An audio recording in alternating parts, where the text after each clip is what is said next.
Amen. Okay, well, we have been for the last 9 months sweeping through the book of Matthew. And now in our final march, we're doing a series called On the Brink. The idea is that in the book of Matthew, it's rife with these opportunities where Jesus invites people to follow him.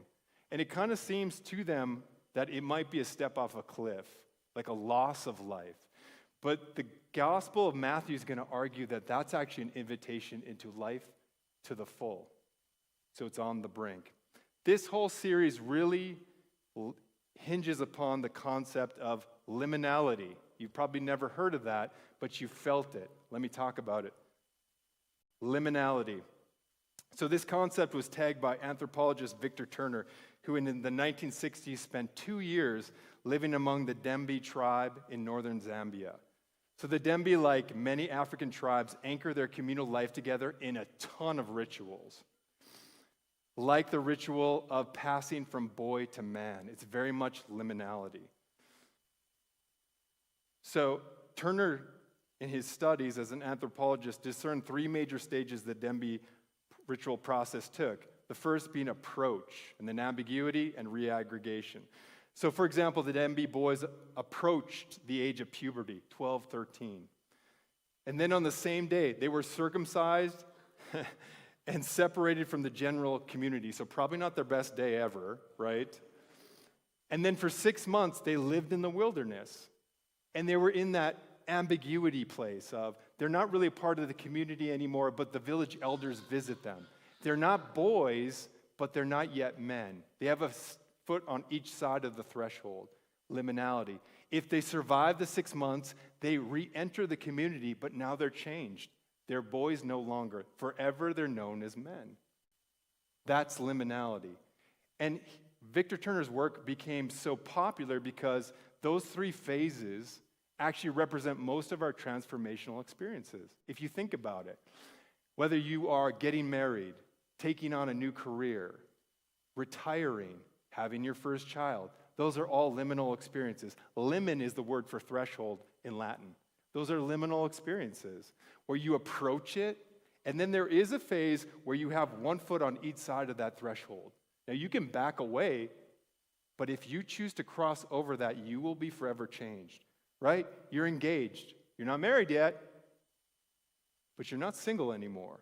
And if you choose to move over here in that committed way, you will be a different person as you're reaggregated into the community. And as you view yourself, you will have a different perception of yourself. And so that's liminality. It's actually very prescient for most of our transformational experiences. We are studying today one of the most famous miracles. It's Peter walking on the water. It is dripping with liminality.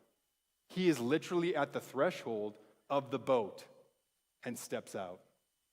And when he does, after the boat ride, he and the other disciples are different individuals, never the same. So we are studying this miracle. Let's look into Matthew 14. Starting at verse 22. Immediately Jesus made the disciples get into the boat and go before him to the other side of the Sea of Galilee. When he dismissed the crowds, and after he dismissed the crowds, he went up on a mountain to pray by himself. When evening came, he was there alone. But the boat by this time was a long way off from the land, beaten by waves, for the wind was against them. And it was the 4th watch of the night when he came to them walking on the sea. So the disciples are exhausted. It's 3 o'clock in the morning. They've been out on the water all night long. And then they see something. Verse 26. But when the disciples saw Jesus walking on the sea, they were terrified and said, "It's a ghost." And they cried out in fear. That Greek word phantasm, only used once in the entire New Testament, used here. It's a ghost. Now, a good Jew is not supposed to believe in ghosts. And that's good because there are no ghosts. But in this moment, they are so tired and terrified, they're spooked and they cry out. And you would too, true? I mean, these are not flannel graph fakes. This is a real life experience with men, with flesh, bones, and bodies that can sink and die. And the truth is, this is such a liminal experience that Peter does something right now that unless Jesus is who he says he is, Lord of land and sea, he's going to drown. So it's very real, very liminal. And here's what happens. Verse 28 or 27. But immediately Jesus spoke to them, saying, "Take heart, it is I. Do not be afraid." Literally, I am. It's a loaded phrase. But what he's saying is, don't be afraid. It's me. It's me. That's what he's saying. And Peter answered him, "Lord, if it's you, command me to come out onto the water." So right here, liminality. He's about to step into the ambiguity. And not to nerd out on you, but what he says right there is a first-class conditional clause in Greek, but it means that it assumes the reality. He's not so much saying, hey, if it's you, I'm not sure if it's you. What he's really saying is, because it's you, command me to come out to you. That's a very curious response, isn't it? Peter's saying, command me to act on my faith and come to you. That'll preach. Command me, I believe, but command me to come out and come to you and act on my faith. That's really what he's saying. And Jesus does. Verse 29. Jesus said to Peter, "Come." So Peter got out of the boat and walked on the water and came to Jesus. But when he saw the wind, the storm, he was afraid, and he began to sink, and he cried out, "Lord, save me!" Jesus immediately reached out his hand and took hold of him, saying to him, "O you of little faith, why did you doubt?" Peter shows us something so important this morning. He has genuine faith. There is no way he gets out of the boat into the water unless he has some faith. True? Which just doesn't make any sense unless he has faith. And it makes sense that he does. He's just seen a boatload of miracles from Jesus, as well as just a few hours later, Jesus feeds a bunch of people by blowing up a little boy's sack lunch. So he knows Jesus is crazy powerful. And he does walk on the water for some distance, because when he starts to sink and he cries out, he's within arm's length of Jesus. So he has acted upon that faith some. But in this moment, for some reason, he's distracted and he takes his eyes away from the source of his faith. And he starts to sink. He has faith. It's just that in the storm, he gets distracted. Maybe the waves slap up against his waist higher than he thought, and he begins to look at the waves. He takes his view away from the source of his hope, and he begins to sink. And that's true, right? In the storms of life, it's very easy for us to lose hope and look away from God. But that's also true in the sunshine of good times. That can be blinding as well. In 1977, Elvis, I'm sure you know of him, but Elvis, he took his life. He overdosed at Graceland in his mansion in August 1977. He was just 42 years old. On that morning, one of his servants found a crumpled up note written by Elvis. Here's what it read. "I feel so alone sometimes. I feel so alone. Help me, Lord." Isn't that amazing? Elvis wrote that note before he died, surrounded by wealth, fame, servants. He was universally known and yet alone at the same time. It is possible for us to take our eyes off God in the storms of life, but it's also super possible for us to take our eyes off God in the sunshine. When we have so much, we look away. And that's what took place right here. And Jesus does something amazing for Peter. He asks him to think about why. In the face of his fears, why? And it's more than a scolding, right? When Jesus confronts Peter, he's holding him. And he's saying, why did you doubt? What a gift that is, because it's giving Peter a practice rep at reflecting on his anxiety. And for a Christian, for a Christ follower, that's what we all need to grow in. To interrogate our fears to find out, are these fears baseless considering who I'm with? See, that's for a Christian. We remember. We work and practice on remembering. The truth is, if you're a secular person, the best thing you could do is practicing to forget. Because think about this. If you live in a secular worldview, there is no God. It's impossible. It's a closed system. So there is no God that's sovereign over creation and over the things of your life. Man, existence can be totally menacing, can it not? Think how frightening the world can be. You get out of bed, and you don't know what that day presents to you, what it's going to present to you. A bunch of dangerous things. You have to admit, if you are an atheist, that you live continually at the knife's edge of oblivion. That's where you live. It's always there. You're always there. Life is random and accidental and meaningless. So at any point on this knife's edge, recession, job loss, cancer diagnosis, how about that stroke you had no clue that was coming today? How about car accidents? How about bike accidents? I had a colleague, a fellow minister, we were in a working group together. His name is Roland Buck. 3 weeks ago, he was riding his bike to work, saving the environment, and he was struck down by a truck, never to rise again. Not in this life, anyway. And so here he is that morning, and he was going to church to preach. That's his work. He's going to church to preach. On that morning, when he was pouring his coffee, looking over his sermon notes, he had no clue he would never preach that sermon. Although I'd argue he did preach. So let's just assume this is you. You are a secular person. There is no God in your worldview, in your system. Man, you have to believe, you have to be afraid of the fact that why would you not be paralyzed by fear and held hostage by it? You have no backstop against the horrible things that can happen to you in a dangerous world. And this world is dangerous. And just let's imagine that I can make it to bed safe tonight. I know that tomorrow it's the same threats. And the fact is, I'm less biologically resistant to tomorrow than I will be and was today. I'm growing older, decay is in the system. My cells are replicating less and less efficiently. I am less resistant. It's a true story. So, whoa, what a frightening world this is it not? If you have a closed worldview, it's very frightening. The best coping mechanism that a secular person can do is to engage with and cultivate forgetfulness. Pretend it's not there, whistling through the graveyard. It's the best thing you can do if you're a secular person. It's the only thing that makes sense.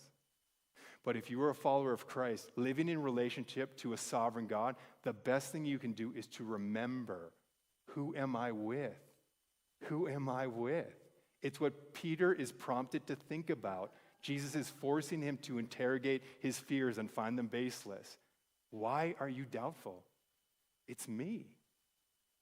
It's me you're with. It's me. Because the truth is, when you interrogate your fear, if you're a follower of Christ, if you're not, again, the best thing you can do is forget. But if you're a follower of Christ, the best thing you can do, because you're living in relationship with an all-powerful God, is to remember. And the truth is, if this statement is true, it renders your fears baseless. If it's true, this is a pretty binary statement. Either it's true or God is lying, or there is no God. But this statement from Romans 8:28, all things work together for good for those who love God and are called according to his purpose. If that is true, then it bleeds the force out of your fear. If you take the time to interrogate those fears. See, oftentimes we just forget or we're not thoughtful. We just feel without ever thinking about our thoughts. Why am I thinking this way? Peter, as Jesus is holding him all wet, clothes wet, has a chance to think, why was I so afraid there? Jesus is forcing him to go back and think, why? It's not a scold, it's actually tools to help him overcome. Why was I so afraid there? What was going on? If this is true, those fears have less power. And let's be honest, most of our worst case scenarios, they never happen to us, true? I mean, am I wrong? Most of the doom and gloom that oftentimes media helps enforce in our brains actually never takes place, right? We do a lot of catastrophic thinking that it actually just sucks our strength away from us. Here's the best quote I've ever found on the baselessness of fear for a follower of Christ. Corrie ten Boom. Worry does not empty tomorrow of its sorrows. It empties today of its strength. True story?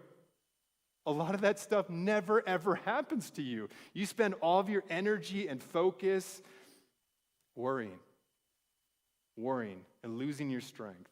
Worry does not empty tomorrow of its sorrows. It empties today of its strength. She's a pretty credible person to make this statement, if you know her backstory. Corrie ten Boom lived a year in a Nazi concentration camp because she helped Jews as a Christian. And then her own sister, Betsy, died during that camp imprisonment. So her worst case scenario actually was realized for her. But at the same time, she is a great proponent to say, credible, there is no use for fear for a child of God. It's baseless. That's her statement. It's baseless. She went to a place we can't fathom and said, worrying about things and pretending you do not have a relationship with God and he's not in it with you is baseless. So here's a great thought for us. If you are burdened with worry this morning, the best thing I can do to recommend is that you let Jesus pull you close, and then you let him say to you what he says to all his disciples. Don't worry. It's me you're with. Right? You have to do that work. It's work. Because these things are so loud. The worries are so loud. Fictitious as they are, they're so loud. And we feed them. We feed them like a wolf. We feed them. And we're so shocked when the wolf has us by the neck. And we just keep feeding him. And he's like, just stronger and stronger. That must be broken. Those chains have to be ripped off. The fangs have to be busted. Well, they're busted by doing reflection, doing serious interrogation of your fears to say, wait a second, what am I afraid of right here? Who is it I'm with? You have to do that work. Christians, Christ followers, practice remembering. We remember. The world practices forgetting. Smartest thing they can do. We practice remembering. And here's how the boat ride ends. Jesus immediately reached out his hand, took hold of Peter, saying to him, "Oh, you of little faith, why did you doubt?" And when they got into the boat, the wind ceased, and those in the boat worshiped Jesus, saying, "Truly, you are the Son of God." So that boat ride bears the shape of liminality. They've gone through the storm, and on the other side, they're different. They've never used his full title before. You are the Son of God. This is the first time. They're like, aha, Lord of land and sea. I guess we can trust you. I guess when we're with you, we're okay. As long as we're with you, Christianity is not that complex. Really, all it is Jesus saying, stay with me. I want you with me. Everything else will not touch you once you're with me. Even the hard things that do get to you, I will repurpose for a good that will someday be revealed. Roland Buck's life will be revealed for the sense of a senseless accident. There is no accident. Anything that touches you comes through the hands of a holy God who's absolutely powerful. Nothing can come to you that he won't repurpose for a good. All we need to do is remember, it's me. You're with me. Don't forget, you're with me. And then our fears are logicless. They're baseless. But we have to think that. So they cross through this storm, and it's actually in the storms that we learn. Like, nobody learns much without suffering. We just don't. You never found a deep person in their life who's like, sunshine and rainbows all the time. Everything I touch becomes gold. My kids are amazing. We take these great vacations. We have fabulous wealth, fabulous health. That's a pretty shallow person, right? It's through those hard things, those stretch places where we have to trust God and we actually learn about who he is. Oh, that's how awesome you are. Oh, that's how the world and its prizes, its trinkets are just little things. They're nothing compared to you. We have to go through the storm to be different people, to be revealed to who God is to us. It's me. You're with me. So before we go to the table, which is an act of corporate remembering, that's what communion is, I'm going to give you some time to think this through. And it bears repeating. If you're burdened with worry this morning, and let's be honest, many of you are. True story? In some form, you're worried about something, some loss, some decline, some horrible surprise. If you're burdened with worry this morning, let Jesus pull you to himself and say what he says to all his disciples, all his children. Don't be afraid. It's me. You're with me. I want you to visualize that. It's the power of our brains. God gave us a movie screen in our minds to see things. Put yourself in Peter's sandals, his soggy sandals, his wet robe, and ask yourself, what is it that I'm so afraid of? Who is it that I'm with? Christ would have us strengthened by remembering the company we keep. It's Christ Son of God, creator of the universe, the Word through which all of creation came about. It's He you're with if you're a follower of Christ. So take some time to see this. Don't be afraid, it's me you're with. Rather than just feel ashamed of our fears or oppressed by them, we can interrogate them. It's work. That's a spiritual discipline. You have to do that work. And it gets better as you do it. It becomes more natural. It gets stronger. Those fears have less traction as you strip them over and over again. They're going to keep coming. They're like storms. There's always storms on the Sea of Galilee. But the storm does not have to be something you walk alone through, but you will walk through the storm to be a different person on the other side. You have to go through it. So how do you go through it strong? And remember Peter's response is so weird. Jesus, because it's you, command me to act on my faith and come to you. That's also probably an application for some of us. Sometimes we just need to be told what to do, right? We do. We're all children compared to God. I don't care how old or wise or smart you are. We're all tiny little children to God. And sometimes we just need to be told what to do. And in this passage, Peter does such a great thing to say, Jesus, because it's you, you're so powerful, command me to come to you. Command me to come to you. So think of your own life right now. We're going to give you 4 solid minutes to let this move and stir in your mind. The best thing I can do is to give you silence to interact with God by the power of the Holy Spirit within you. Is there something for you in your life where Jesus is saying, come to me. My will for you is on the other side of this threshold. I want you to go to it, and I'll go with you. The Footprints poem, I know you love it, some of you, Footprints poem, if you don't know it, but it's basically the poem of like, hey, when I was walking, I saw that there was only 1 foot of footprints in the sand, right? Where were you, Jesus? Right? And Jesus is like, oh, it's because at those points I carried you. That's garbage. Jesus carries us all the time. There's no point in our life that Jesus doesn't carry us. That's the gospel. He went to the cross to pay the penalty for our sin. He lived a life we couldn't live. He died the death we couldn't die and made us totally acceptable to God. That's the gospel. And we're carried by that grace all throughout life. And so sometimes God just needs to tell you, I'm going to carry you, but I have to carry you across this threshold. And your response is, command me to go. Help me not get out of your arms. Help me just go with you. Give me courage, or at least give me obedience, and I will grow. Command me. I won't do it on my own. I am too scared, too lazy, too fearful, too prideful, too shameful, whatever it is. God's like, you know I want you over here. You're saying, command me to go over here. Let me be carried by you. That's what we're going to give you time. Are you being burdened by fear? Have Jesus tell you again, don't be afraid, it's me you're with. Or do you already know what to do and you're just like, I'm not obeying? You can also ask God, God, just command me to go with you. And give me the grace and strength to go where you're asking me to go. So let's take those 4 minutes and we'll celebrate communion. But I want you to have time to process this and see what God would have you do.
We may struggle with forgetfulness, but one thing God does is help us remember. And the one way he helps us remember is through communion. So let's remember together. The Lord Jesus, on the night when he was betrayed, took bread, and when he had given thanks, he broke it and said, "This is my body, which is for you. Do this in remembrance of me." In the same way also the cup after supper, saying, "This cup is a new covenant, my promise to you, my own blood. Do this as often as you drink it in remembrance of me. For as often as you eat this bread, drink this cup, you proclaim my death until I return." So communion is for anyone for whom this prayer belief is true, or if it hasn't been, but you're putting your trust in Christ today and you're praying this prayer, it's for you. So when the music starts, anyone who's gluten-free, come up to me. And anyone who's not, go to the servers in the back. And let's remember together how amazing the love, the stubborn and resistant love of God is for us. It's amazing. And let's celebrate. It's a celebration, not a funeral. That's what communion is.